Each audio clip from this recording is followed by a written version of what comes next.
नमस्कार, स्वागत आहे तुमचं माझ्या यूट्यूब चॅनलमध्ये।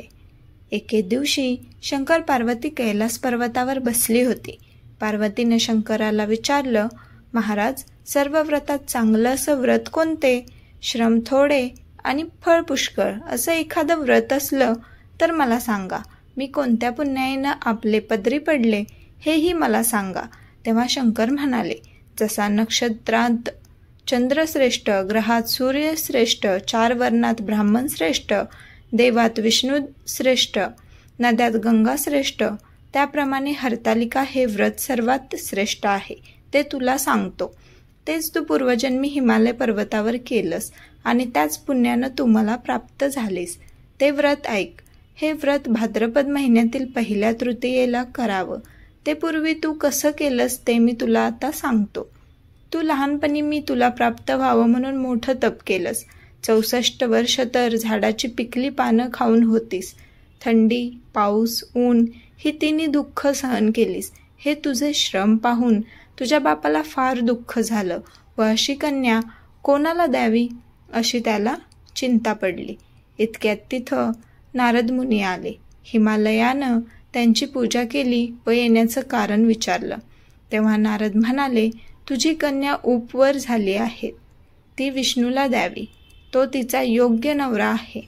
त्यांनीच मला तुझ्याकडे मागणी करण्यास पाठविलं आहे, म्हणून इथं मी आलो आहे। हिमालयाला मोठा आनंद झाला। त्याने ही गोष्ट कबूल केली। नंतर नारद तेथून विष्णूकडे गेले। नारद गेल्यावर तुझ्या बापाने ही गोष्ट तुला सांगितली। ती गोष्ट तुला रुचली नाही, तू रागावलीस। असं पाहून तुझ्या सखीनं रागवण्याचं कारण विचारलं।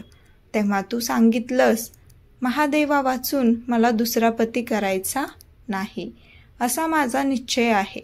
असं असून माझ्या बापानं मला विष्णूला देण्याचं कबूल केलं आहे। ह्याला काय उपाय करावा?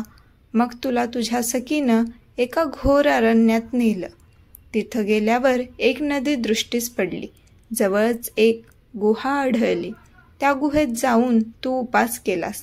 तिथं माझं लिंग पार्वतीसह स्थापिलस, त्याची पूजा केलीस। तो दिवस भाद्रपद शुद्ध तृतीयेचा होता। रात्री जागरण केलंस, त्या पुण्यानं इथलं माझं आसन हललं। नंतर मी तिथं आलो, तुला दर्शन दिलं आणि वर मागण्यास सांगितलं। तू म्हणाली, तुम्ही माझे पती व्हावं, याशिवाय दुसरी इच्छा नाही।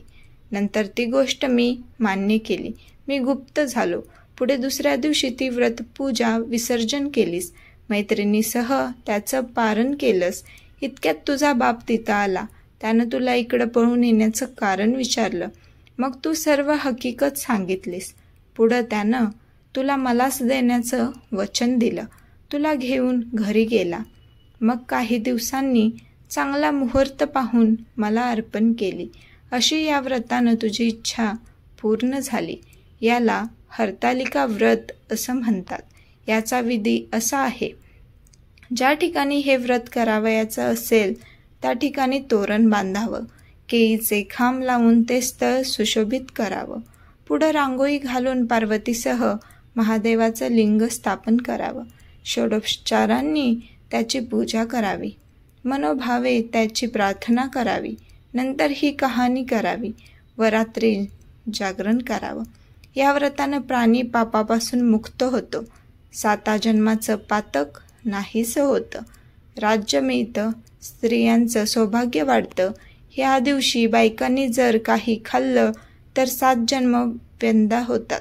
दरिद्र येतं तर व पुत्रशोक होतो। कहाणी ऐकल्यावर सुवासिनींना यथाशक्ती वाण द्यावं। दुसऱ्या दिवशी उत्तर पूजा करावी आणि व्रताचं विसर्जन करावं। ही 6 उत्तराची कहाणी 5 उत्तरी देवा ब्राह्मणाचे द्वारी, गायीचे गोठी, पिंपळाचे पारी सुफळ संपूर्ण। धन्यवाद।